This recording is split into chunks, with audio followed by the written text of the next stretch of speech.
Good afternoon and welcome to the Planning Committee here on the 8th of September. Before we start, I have been approached by some members of the committee. They've had some concerns about, should we say, me being a little bit lax and allowing people to speak on things off topic. From now on, I shall be religiously making sure that you will only speak what is actually per agenda item. Not what you would like to see in the agenda item, but what you will see in the agenda item. So if anybody starts to go off topic, please be aware that I will ask you to remain on topic. Now, before we start, Vice Chairman, could you read out the safety rules, please? So do. Press the button. You're starting, are you? Yeah. Okay. We were given a countdown. No, that's fine. Oh, right. On hearing the evacuation alarm, 1, leave the building by the nearest marked exit route. Follow the green sign to the assembly point, large staff car park opposite the entrance to the building. Anyone who cannot use the stairs will be helped by officers present after people have left. Do not return to the building until told it is safe to do so by any authorised officer. The whole of the council site is a no smoking area. Filming from the public gallery is permitted, but members must please refrain from filming within the council chamber so as not to distract the meeting. Mobile phones must be switched to silent or off. Thank you very much. Thank you, Vice Chairman. I don't normally have my mobile phone out, but in light of the potential bad news we may or may not receive, if we do receive some bad news while during the meeting, I will suspend the meeting and go for a minute's silence out of respect, okay? I'm not saying I don't want it to go, but it's got to go at some point. So item 1 on the agenda is receive apologies for absence. I have received one, which is Councillor Cartwright. I've not received anything from Councillor Hussain. That's not to say he may not turn up. Item 2 is receive declarations of interest from members in respect of any matter on the agenda. If you do have anything, can you press your button so I can find out who wishes? Councillor Hussain, please take a seat. That's okay. Thank you. Okay, we just only got to item 2, so it's declarations of interest. No, thank you. Oh, sorry. Press the button. Oh, sorry. No, Mike Pulford, Councillor Pulford. Thank you, Mr. Chairman. Just to say that I am on the Planning Committee of Hayward Heath Town Council, which has made a comment on this application. So that's a non-prejudicial. I don't think it's prejudicial, but just so that you're aware. Okay, thank you very much. Thank you. Thank you. Item 3 is to confirm the minutes of the meeting held here on the 11th of August. Can I ask you to touch the screen if you agree with the minutes, and I will sign them later.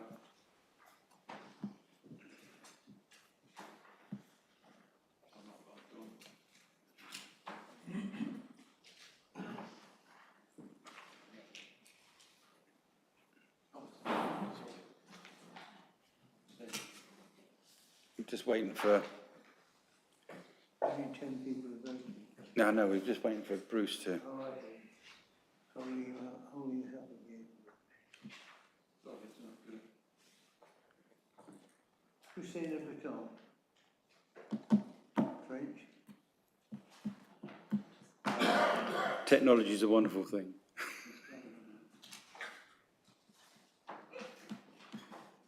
You can put your hand up if you agree with the minutes. Right. That's unanimous. Thank you very much. The vote is closed. All right. Item 4 is to consider any items that I consider as urgent business. I do have none. So item 5, it's the DM 22-1925, Vale Primary Care Centre, Balding Way, Hayward Heath. I think this is yours, Andrew. Could you just press the right button of your microphone? Yes, thank you, Chairman. This application is in relation to Vale Primary Care Centre in Balding Way, Hayward Heath. It is an application to various changes to the external and internal appearance, including as well the creation of an additional car parking space within the existing car park. The reason this is being considered at the committee today is that the land is, and the building itself, is under the ownership of Mid Sussex. So as you can see, the site is outlined in red there, with the highway to both the south and west, with flats in Robert Court to the east, and then properties in Vale Road to the rear.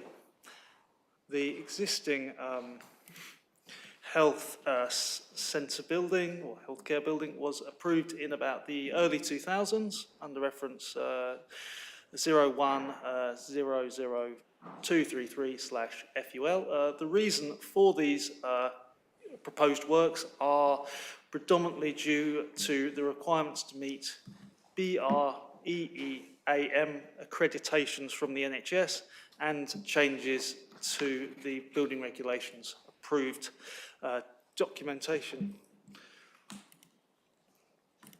So this is the existing ground floor plan. So what is going to happen internally is the pharmacy is going to be moved to the other side of the building where the surgery, waiting room and admin office is. The various consulting rooms are going to be where the and minor surgery are all going to be changed into consulting rooms, and then the existing waiting room, admin, surgeries, etc., is going to be changed into the a pharmacy building on the other side, as shown by this building. There's also going to be a new sort of side access and steps with refuge on where the pharmacy is to the side there. I will now go on to the elevations to show obviously the external works. So this is the front southern elevation. So you've got obviously PV solar panels on the front, obviously the moved pharmacy with obviously associated signage, and then obviously the various infill on where the existing pharmacy is and the side access to the other side there. So this is the side. So again, fairly minor works to sort of fenestration, and then the side access there to the side. And then this is the rear, and again, fairly modest works to the fenestration with sort of updating, modernisation, etc. And then this is the existing photographs this is from the, I suppose it would be southeast. This is from the west, and that's from the southwest, and then that's from the southeast. So, as stated, it's broadly for the refurbishment of the existing building, so it's therefore deemed to not cause harm to the character of the area in line with DP26 of the district plan and E9 of the Hayward Heath neighbourhood plan.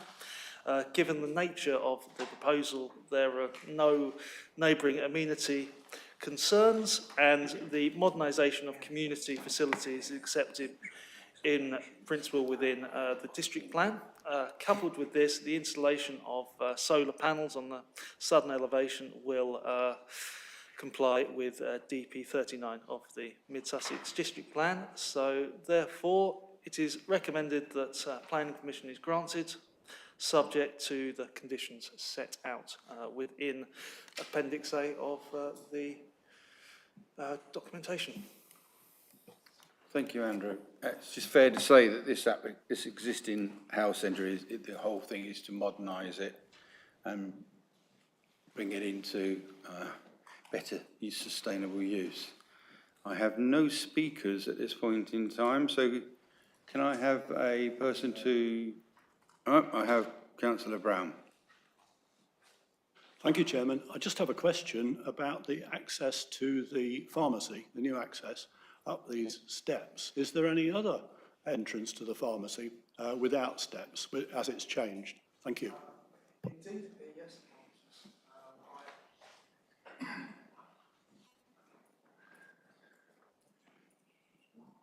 Yes, yes, you can just walk in to the front, from the side there as well as, so yeah, there is sort of, indeed, from the car park from the front, yes. And looking as well, you can go in where the existing pharmacy is and then go along the front as well. Would it be fair to say the steps are to the left as I'm looking at it here? Where the... So the steps are here, Yeah, and then this is sort of step-free access here, and then, you can walk along there? Yeah. Okay, indeed. okay. Right, Councillor Pulfer. Thank you, Mr. Chair. I think, is this funded by the NHS or 106 monies, Mr. Chairman? Can anybody throw any light on it? I think it's NHS. It's been a patient. Yes, it's the NHS, so we effectively lease out the building to the primary trust. Thank you, Chairman. Obviously, very welcome that they're going to put solar panels in, and I think there's going to be a little more activities down there. Do we have adequate parking? And the reason I ask that, it's always tight, lots of double yellow lines in the immediate vicinity. So if the activity is increased, if nobody can get there and park. Sure. I mean, it's difficult to obviously say with the nature of the works, sort of what the increase in, patient numbers, etc., they will have. But obviously, there's one additional car parking space. There is obviously a number of car parking spaces as is. I know within a fairly short walking distance, there's obviously various bays around, as well as obviously on Vale Road to the side. Obviously, they've got bus stop as well. So whilst it's only increased by one, I mean, given the nature of the works, you would imagine, it's just a improvement on sort of existing numbers rather than sort of, going to increase them, I would imagine. Yeah. Thank you, Mr. Chairman. Yeah, I would say as it's in town, a lot of the patients, I should imagine, if they're able to, will walk to this one. It's not like a village doctor surgery. Some doctor surgeries are in villages, believe it or not.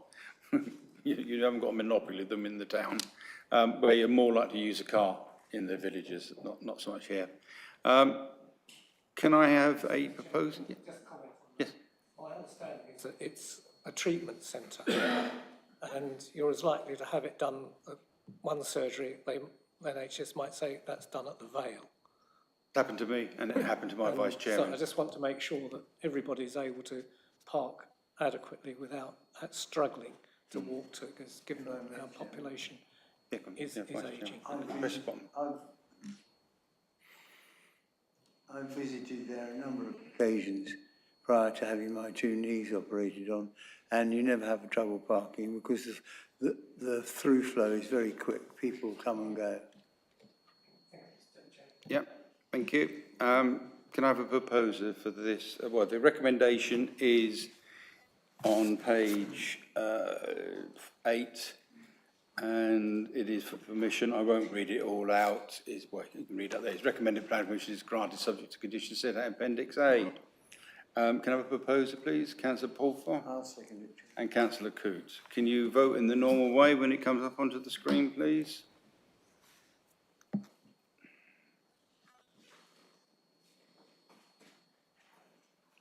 Thank you. That is unanimous. The vote is closed. It's unanimous. Thank you. That has got planning permission.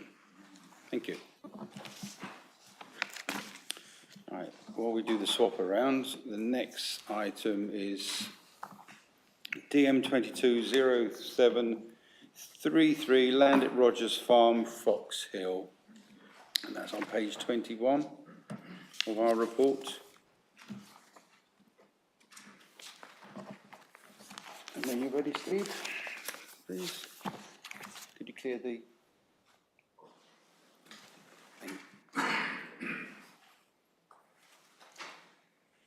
Yeah, thank you, Chairman. Before I start, I'll just go through the update sheet that's been emailed round to members, just to very briefly summarise. We've received one further representation, and the points are set out on the sheet. We've received the comments of Sussex Police, fairly lengthy, but when you distill it down, they are basically content with the application. A couple of corrections on the report, just minor points on page 39 and 48, and suggested amendment to condition 4, essentially splitting it into 2.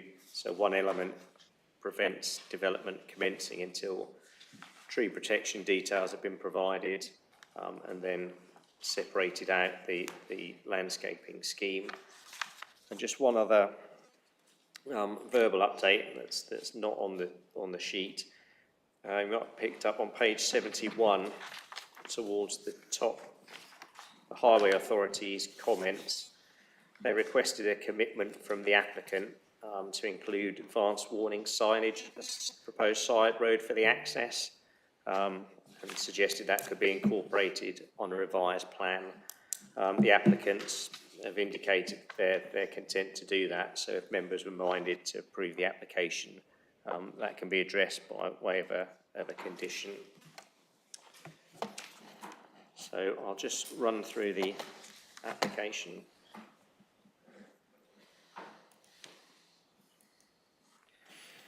So the planning application before you seeks full planning permission for the erection of 20 dwellings. This is the application site here, outlined in red. It's known as land at Rogers Farm, and it's a parcel of land that's just laid to grass at the moment. The land is at a lower level than the road. So this is Fox Hill, Haywards Heath, up to the north. The northern boundary, got a mixture of trees and hedging, and then beyond that is the site, what's known as Gamblemead. I think it's pretty much completed now and built out, so that's a new development. On the eastern side, there's hedging along the boundary.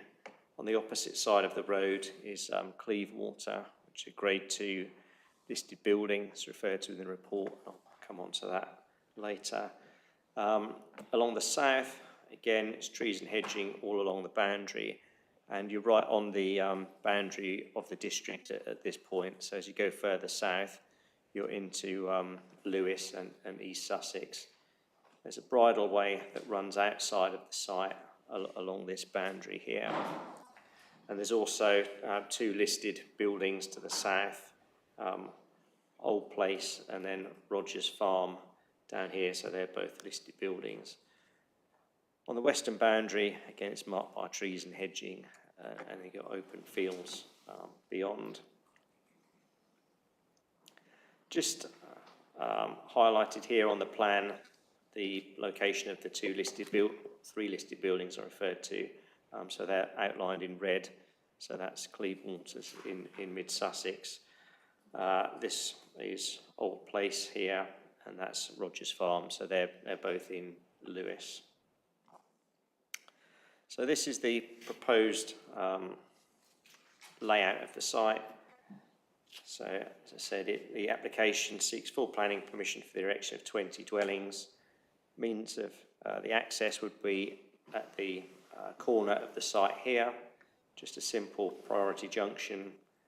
then coming into the site, and it's a mixture of terraced, detached and semi-detached dwellings with one flat over a garage here. There's a proposed pedestrian link up at this point onto Fox Hill, so it allows you to cut a bit of a corner if you were in the site wanting to walk up to Haywards Heath. And the applicants have also shown a potential link to the bridle way to the west. This area in the northwest corner is proposed to be open space. That's an area of the site that it's not possible to develop because of drainage issues and root protection areas from the trees. In terms of car parking, it's mainly within the curtilage of all the individual houses. It's 45 spaces for the houses, excluding the garages that some of the properties have. And there's 9 visitor spaces as well, at various points on the access road to the south, and there's visitor space there as well. Just in terms of street scenes and the elevations, it's fairly traditional design that's proposed, and there'll be some 3D images later in the presentation, but those are a couple of street scenes through the site. Elevations, so units 1 and 3, they're the units on the frontage of the site facing towards Fox Hill. Units 4 and 5, semi-detached within the property, within the site. 14 to 17, so fairly traditional designs. In terms of the landscaping, what's proposed is the retention of the vast majority of the trees on the boundary, and then some additional planting within the site itself, and supplementary planting on the boundaries as well, to thicken that up. These are just some images of the proposed development. So as you can see, fairly traditional designs. And just some photos of the site. So these are all taken from within the site. This is looking out eastwards towards the access point, which would be here. This image is looking to the north, so you can see through the trees. These are the new houses at Gamblemead. This is within the site, looking across to the west. And these are taken from outside the site. So it's proposed to cut back the hedging along here to allow the path to be widened. Members have been to the site, and you can see here there's a bit of encroachment, and it narrows a bit. So the idea is to trim that back to get that footway widened. That's the listed building opposite the site. And just a couple more images. So again, this is the private access way that serves the houses that are south of the site in East Sussex. So this is the site here, so you can see it's a lower level than the highway. And again, that's another view looking up to the north. So if I go back to the layout and very briefly run through the issues, just to flag a few points up. In terms of the principle of the development, that's dealt with on page 33 of the committee report. And as members will know, planning applications should be dealt with in accordance with the development plan unless material considerations indicate otherwise. This site is allocated in the site's allocations document for 25 dwellings, and therefore the principle of the development is acceptable and accords with the development plan.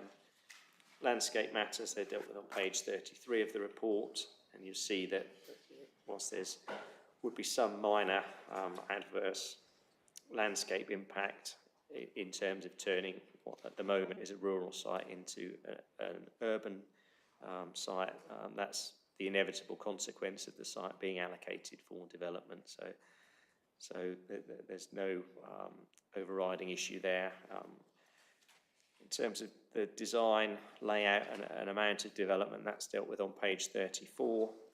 You'll see that the allocation is for 25 dwellings, whereas the proposal before the committee is for 20. The applicants have set out in some detail their points regarding the developable area of the site that's reduced by root protection areas around the site, and the fact that you can't develop this part of the site because of drainage issues. So that's all set out in the report. I think officers' view is that whilst you could get 25 units on the site, possibly by having more smaller units, etc., that would mean a requirement for more car parking on the site and might make the scheme more hard-edged because it does have to accommodate all its own parking, and there isn't anywhere to park off-site. So for the reasons that are set out in the report, whilst there are 5 fewer units than the allocation, and that weighs slightly against the application, we have to assess it and look at it in the round and as a whole. And for the reasons that are set out in the report, we still feel that this scheme is acceptable. You're seeing that the urban designer is content with the layout and the appearance of the buildings. In relation to sustainability, that's dealt with on page 38, so I won't go through that in too great a detail. Noise matters. There's no objection from the council's environmental health officer, subject to conditions regarding acoustic fencing and controlling noise, means of ventilation for these units at the front. In terms of neighbour amenity, that's dealt with in the report, but you'll see there's quite significant distances between the proposed dwellings and the nearest properties. Talking about 46 metres from the houses to Clevewater to the east, 38 metres from the properties here to the nearest properties down at Old Place, and 32 metres to Field Cottage. So quite significant distances, so no concerns there. The scheme's policy compliant in relation to affordable housing. We think that the mix is satisfactory. In terms of the drainage, which I know has been raised as a concern, that's dealt with in the committee report. But in summary, surface water is proposed to be attenuated on the site, and there'll be a mixture of underground storage tanks and permeable surfacing with underground storage at various points under these roads here, and then that's attenuated and then will flow off the site to the existing ditches to the southwest and down here. And you'll see that the drainage officer is content. They did ask for further information during the course of the application, so it's an issue that's been considered thoroughly.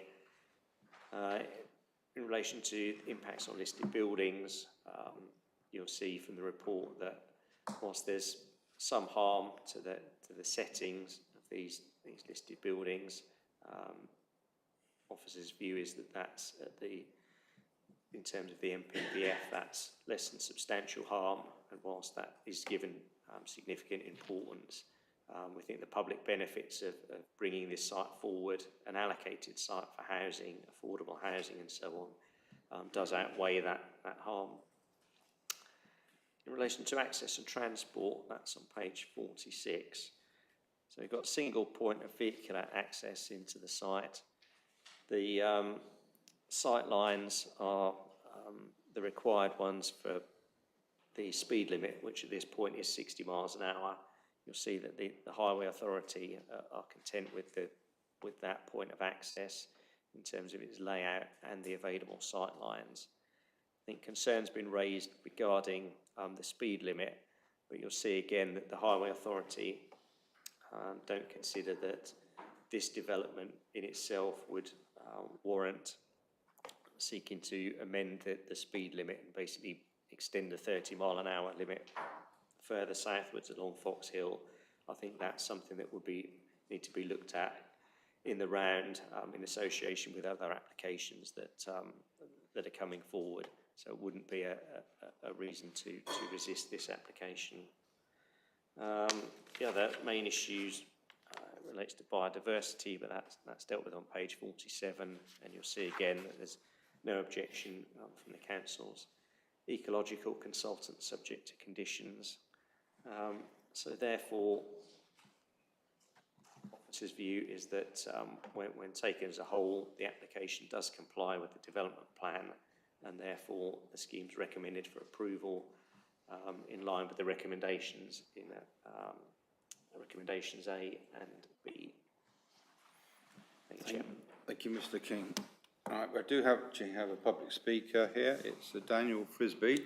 Can you come to the chair with the officer is telling you? He'll explain how to use the microphone. But when you start speaking, the traffic light system will come on. You'll get green. And for 90 seconds, it will be green. Then it will go to amber for the last 30 seconds. And when it gets to red, I'll ask you to stop talking, please. Right. Good afternoon. As you have heard from Mr. King, the principle of this development on this site has been established by virtue that it has been allocated for residential development in the site allocations DPD. The scheme would deliver 20 dwellings, 6 of which would be affordable. This should be afforded significant positive weight in the planning balance. The access into the site will be satisfactory. Appropriate sight lines have been achieved. The Highway Authority has no objection to the scheme. With regards to sustainability, a fabric-first approach has been taken, focusing on energy efficiency for the proposed dwellings. Air source heat pumps for space and water heating have been selected for all areas of the development. The government is committed to a planner-led system of development. Therefore, the fact that this proposal would result in development of a site that has been allocated under an adopted plan should be afforded significant positive weight. It is for all these reasons that the development is considered to be a sustainable, policy-compliant scheme, and therefore I trust you endorse your officer's view and approve this application. Thanks. Thank you. Didn't even get anywhere near 2 minutes. Thank you. I'm going to go to the ward councillor first to speak. Councillor Pulver, if you wish to speak first. Thank you, Mr. Chairman. Some of the comments which I'm going to make are effectively benefit of hindsight, which we've found at the adjacent site at Gamblemead, and perhaps you'll allow me to deviate a little on that side. The Ditchling Road, Fox Hill, call it what you will, it's in fact called the Ditchling Road, is a very fast section of road. It should be at some parts 30, but shall we say that the feedback, I think is the nicest way to describe it, from residents in Gamblemead will tell me that it's a dangerous part of the road in so much as even when they are slowing down to turn right into Gamblemead, people overtake them because they don't know, nobody seems to know, there's no lighting there to indicate that there's a junction, and it's extremely dangerous. We've had 3 serious accidents there, one where the road was closed for most of the day and an air ambulance, and I think I've got no more to say to it other than to draw councillors' attention to that situation. The road splay, as it comes out onto the Ditchling Road, might I suggest needs to be wider, and the reason for that is that as you draw out, because it's exactly the same as it is on Gamblemead, and again we have this problem here, that to turn left to Hayward's Heath, the only way to stay on your own side of the road is to drive across the pavement, because the carriageway is not wide enough. If you do anything else, you're going into oncoming traffic, which is travelling between 30 and 60, 70 miles an hour. It is a very dangerous thing, and I can only repeat to you that this is the feedback that we get from the residents in Gamblemead. And in fact, we constantly ask West Sussex to repair the pavement because it gets so broken up, albeit only about a year old. So I would certainly ask and Mr. King knows that we've discussed it congenially. But if he could make a recommendation to the developer to improve the width of that on safety thing, it'll cost little or nothing, but it would be a very welcome addition. Water, just so that everybody does know, one could say that at one stage it was a water meadow. There wasn't much water meadow, but there's an awful lot of water. There has been, winter after winter with heavy rains, standing water on there, 6 inches above the grass. So I'm going to assume that the people who've been looking at our own offices have looked at that and are very well aware of just how much water gets onto there, because there's quite a substantial stream just to the boundary, and that's where all the water is flowing to at the bottom of that hill. So I'm just referring to my notes, Mr. Chairman. Visibility split, please. We're well aware of the views of the police in West Sussex, but again, we would earnestly look at the speed limits and where they start and stop being looked at, because particularly to the south on the Ditchling Road, that's very near a brow of a hill where it doesn't matter what the national speed limit is, people are coming over the brow of that hill at 70 miles an hour. And they had 2 chances of stopping of anything very slow-moving traffic joining the road. And I really would urge both West Sussex and the police to look at that in the interests of safety.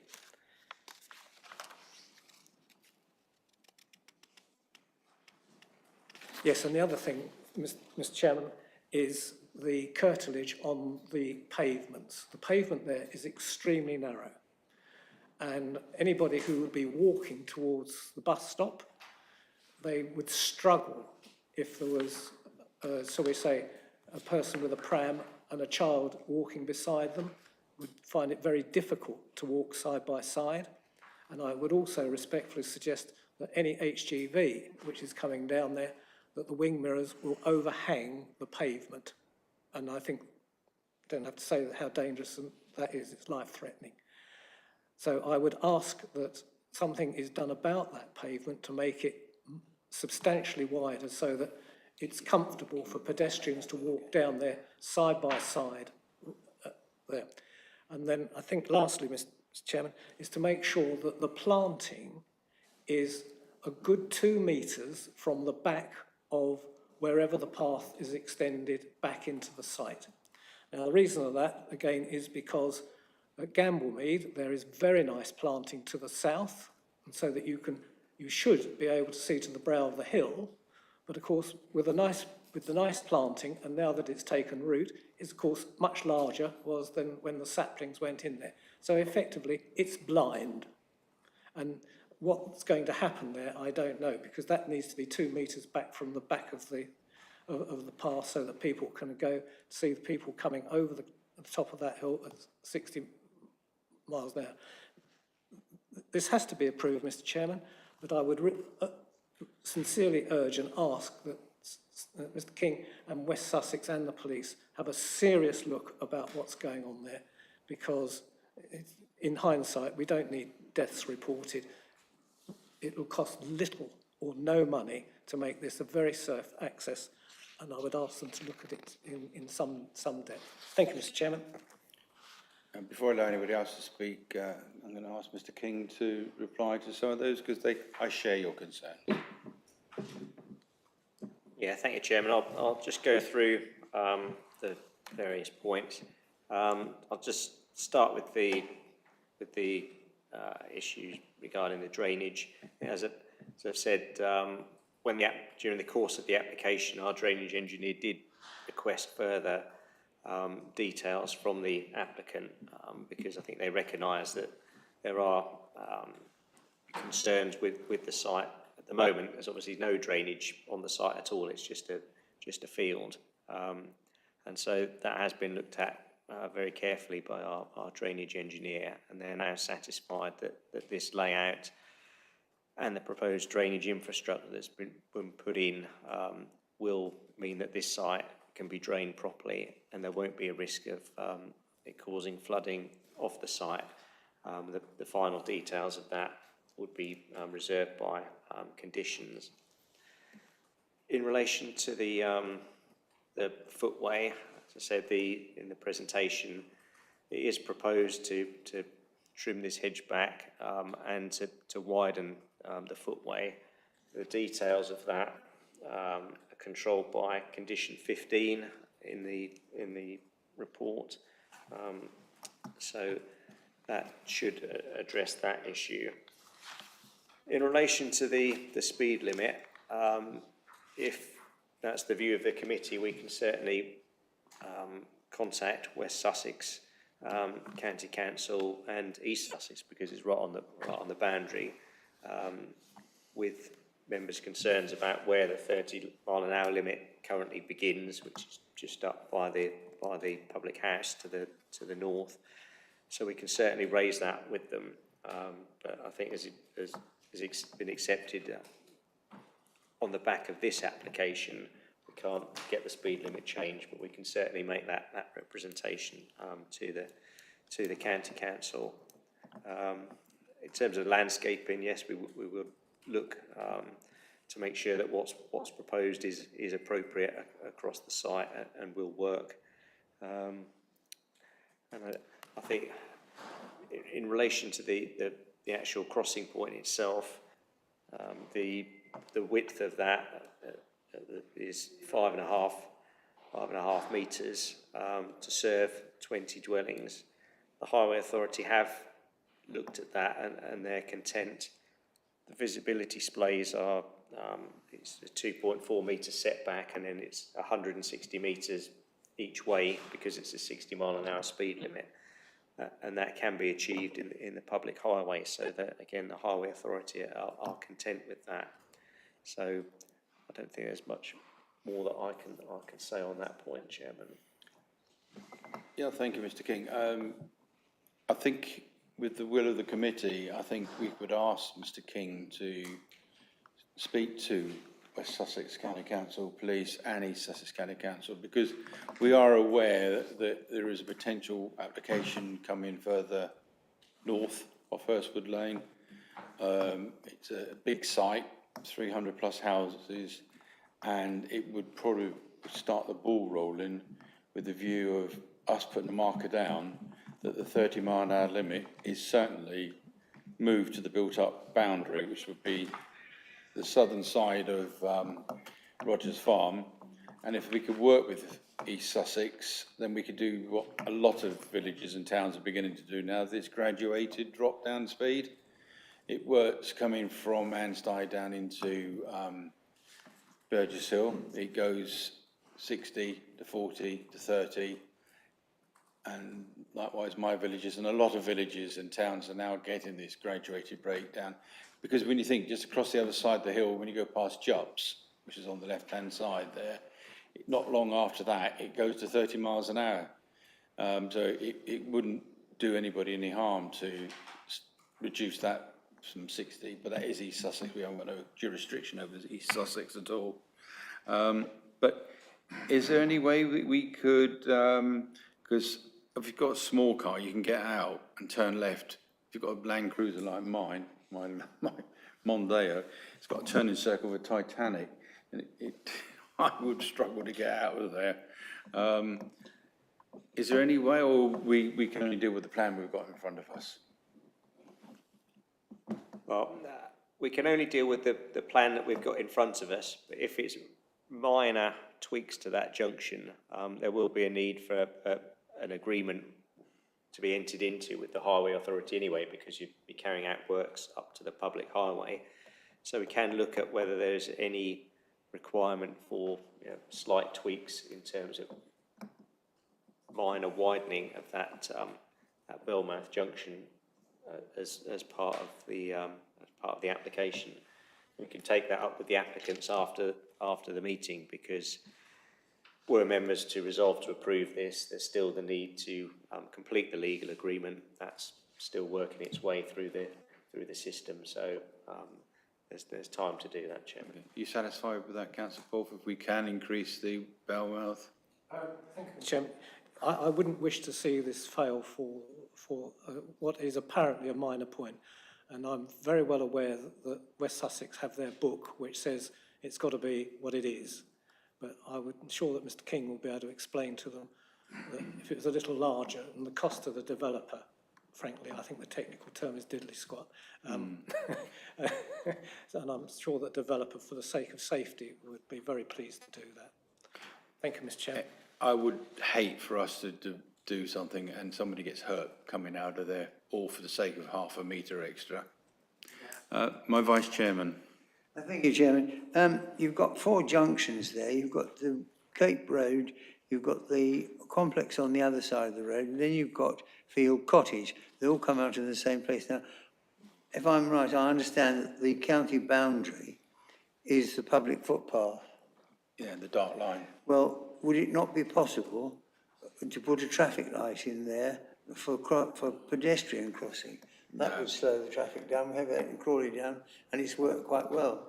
There is when we can only deal with the development we've got, the report we've got in front of us, but I am aware that when we get the Hurst Farm development, there is going to be a traffic light further up the road, because obviously the schools go in there and they've got to.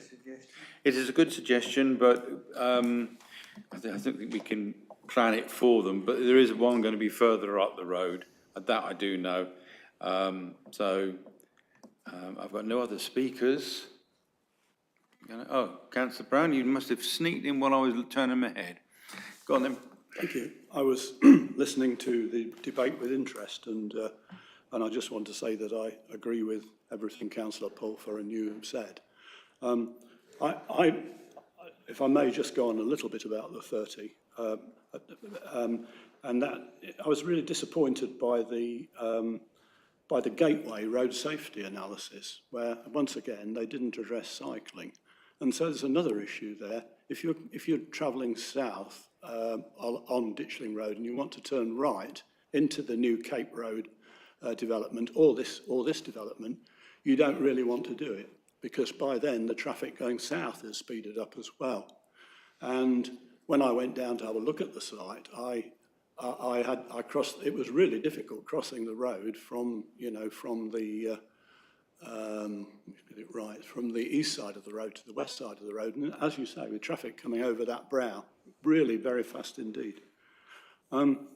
So I've got 1 or 2 other little things, and the next one is about the design guide, and the urban designer commented on the 22nd of June, and. Could you give us the page number, please? I'm sorry? The page number. The page number 35. Thank you.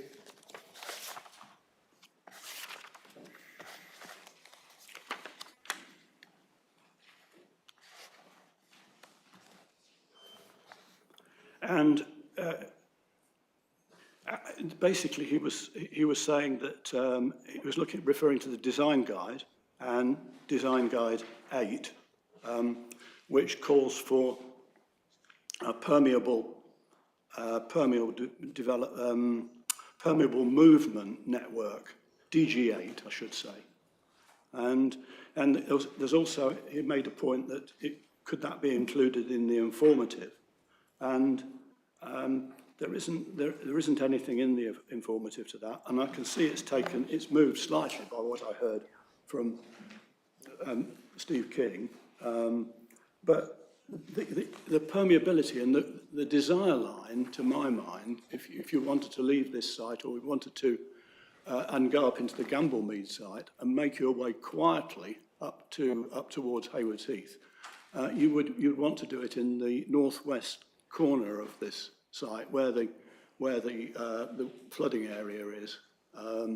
Sorry, yes, that's right, the northwest corner, top left.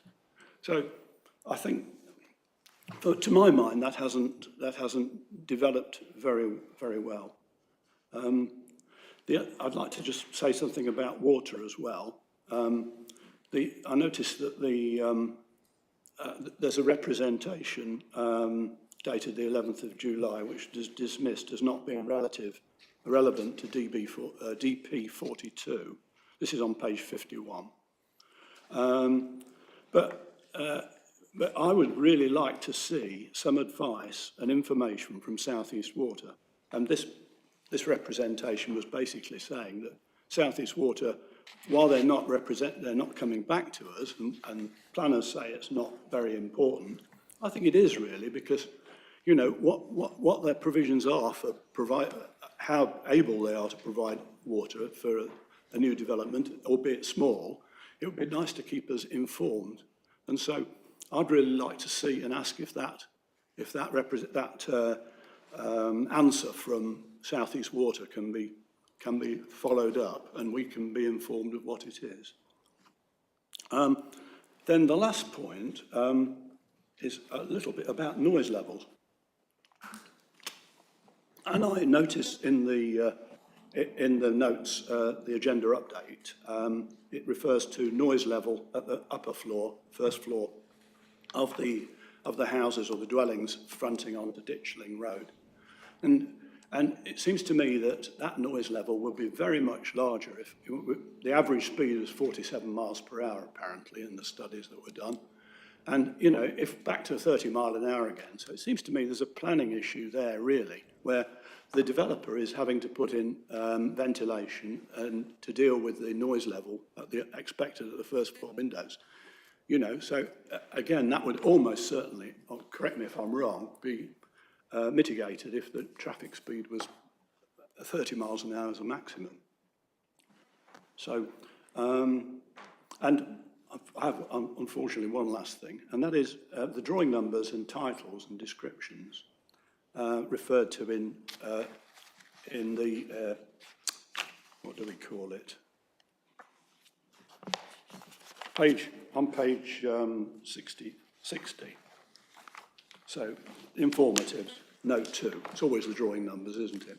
And they're all referred to with the date of the 4th of March, 2022, when in fact, obviously, this outline plan, for instance, has changed quite a few times. And yet if we approve this, we're approving it on the basis of the drawing register here, and which I didn't find consistent with the drawings online. So maybe a comment about that, and thank you very much. Mr. King's going to answer. I think 2 of the questions I can answer, but I'll let Mr. King answer them, and if he misses it, I've got an answer to 1 or 2 of them. Mr. King. Right, thank you, Chairman. Yeah, I'll start with the last point. You're quite correct. On pages 60 and 61, for whatever reason, the drawings that have been listed, a lot of those are superseded. So the drawings that are on the presentation are the correct ones. So we obviously get that tidied up. So that is correct. In relation to the comments about permeability, the difficulty that we have with all of these sites where there's a desire to potentially link into neighbouring sites is that it does rely on the landowner to the north. So the developer here could, for argument's sake, have a pathway up to their boundary, or make provision for a pathway up to the boundary somewhere in this corner of the site. But then if there's no reciprocal agreement from the landowner to the north, it's a sort of path to nowhere. And that is always the difficulty, where it's a completely different landowner and developer. But what we do have is a provision of a link through to the bridleway that's on the other side of the county boundary here. So there would be that linkage there. In relation to noise levels, the environmental health officer was content with the application, subject to conditions regarding acoustic fencing, which would be basically 1.8 metre fencing, but along here, and details of the ventilation for those units at the frontage of the site, and plot 10, and I think the issue is just for first floor bedrooms that face eastwards, but subject to those details, the environmental health officer is content that it'll be a satisfactory environment for future occupiers here in relation to noise.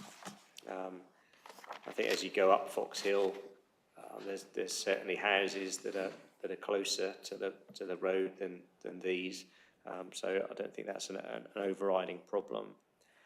And in relation to water supply, it's referred to in the recommendation that will require confirmation from the applicant, basically, that they've got confirmation from South East Water that the site can be satisfactorily supplied with water. I mean, there will be no issue with that because the water companies are obliged to provide the supply. So it's a slightly unusually worded policy, but there won't be any difficulty in the applicants confirming that. So really, it's almost a box to be ticked, really, rather than a substantive problem. Thank you, Mr. King. After my talk through with my Vice Chairman and the planning officers, I actually raised DP 42 with the head of planning, and they're going to look at DP 42 because it does sound you have to have this letter, for want for another word, for just one house. It's designed for a lot bigger, like, Northern Arc or something like that. That's what it was designed for, but it doesn't read like that. The other thing about noise is, we've mentioned it before, and we just said, committee would like Mr. King to write to East and West Sussex. The built-up boundary, normally you would become 30, but this doesn't actually tick that final box, but it will do once we got the Hurst Farm development online and come through. Councillor de Bell, I'll get to you in the end. Don't leave it. Oh, thank you. I'm not really sure now. Yeah, I'd almost forgotten because the valid points Councillor Brown was making were quite long. I was just liking to join the debate regarding the traffic on the road. I think this is a nice, well-designed development, and it is obvious that there is a concern for the speed on the roads. But surely East and West Sussex can resolve this by putting a slowing down lane in on both sides, if you see what I mean, and likewise some sort of a junction alert for people coming out. I would have thought. Thank you. I think you're right. I think once we've got the Hurst Farm development come on board, I think they're going to have to do something with those junctions there. Right, I've got Councillor Pulfer. If I may, Mr. Chairman, indulge me, just to ask if there are EV charging points for all of the housing, especially those who haven't got garageable spaces. And the only reason I'm asking, again, learning from Gamblemead, I'm afraid we have a situation there where the management company and the providers and the social housing people are being very difficult about providing charging points to people who've got electric cars. It's becoming an absolute nightmare. So it's particularly for the people who do not have a drive, and so that they do have somewhere to charge things. Because at the minute we've got cables coming out of first floor flats running across the path, across the road into a parking spot. It's less than ideal, Mr. Chairman. That's not a very ideal thing. If you could switch off yours there, I'll let Mr. King answer that one. Yeah, thank you, Chairman. In terms of charging points, all of the properties have on curtilage parking, I think, with the exception of Unit 7 here on the corner, who's got the car parking here, and Unit 5, which has got the parking under the flat under the garage. So all of the other units would be covered by the new building regs. So it would be part of the building regs, and they would automatically have to have EV charging points provided. I mean, if members want a condition requiring charging point to be provided for those other spaces for the 2 units that aren't on curtilage, if that's what the committee wants, we can add that as a condition. But the vast majority is dealt with in effect by other legislation, by the building regs. Would you want that to be included? Mr. Chairman, if the committee is minded so to do, I think it would be very beneficial because 2030 is not far away. And I say, you'll indulge me by what's actually happening in Gamblemead, where we do have quite a major problem, where people are not coming to the party. Well, I firmly support it, but if the committee support it, then we'll add it in as a condition. So do you wish to propose the approval with that additional potential for 2 extra EV points put in? Yes, it would, Mr. Chairman. I'd be very pleased to propose that. And thank Mr. King too for his indulgence and for his conversations that he's going to have with the three respective bodies. Thank you. Do you want to? Second, Chairman. Okay. Right, can I ask everybody to vote the normal way, please?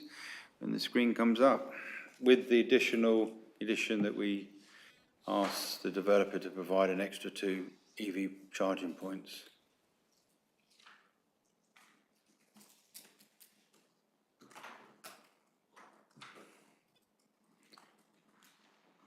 Right, we have 1 abstention, but 10 are for to support this. I fully understand and respect the right of anybody to abstain, but I would like to know what grounds you're abstaining on. Come on, please. Oh, you're abstaining, Councillor Forbes. The reason I'm abstaining, because I can understand the point, but I got to a point now where, not on this application, but I got some in my wards that they put electric points up, and the people that are asking that haven't got electric cars, where do they go? And the point is, if they park on where electric cars are supposed to be, then there's a load of arguments going on about you shouldn't be parking there, but the person who lives in one of the flats or house has got nowhere else to park. And I think we're getting, to me, we're going way over the top for electric cars. When you mentioned 2030, 2035, they won't exist, I don't think, myself. It's like the diesel cars. It was all the in thing, now it's electric cars. They would be out soon. And I just think we're going way, way over the top with these electric cars. I can't fault your logic there, I'm afraid. I can't fault your logic. It will probably be hydrogen. But I do believe, if Mr. King, I know that's been approved. The 2 spots that you just mentioned, that's their dedicated parking spaces, isn't it? The Undercroft bit and round the corner. Yes. Yeah, so it will be their dedicated car parking spots. Nobody else should be parking in there. But I take your point on board. I do think that while the current legislation is as it is, we have to. Could I just ask for a back, because I think I've got an answer to the fact. If these electric points are allocated to these houses and somebody else parks there and plugs in, who pays for it? You get a card. I haven't got an electric car. Actually, the portfolio holder has got an electric car. You have as well? No, I haven't. No, the portfolio holder. You're not the portfolio holder. The one behind you. Is he behind you? He's behind you. You get a card, don't you? Yes. Yeah, and that's how you know you're being charged. It's like a credit card of some sort, so I'm led to believe. We have a charging point from the town council, and there is a card. If you want to come in, charge your card, you pop it in, and it pay the bill. Yeah, it does. I haven't got an electric car, I've got a hybrid. Okay, right. Item 7, questions pursuant to Council Procedure Rule 10.2, due notice which has been given. I have none. So I'm going to conclude the meeting at 5:04. Can I just ask members to remain until we get the live feed off, please? Thank you for your attendance.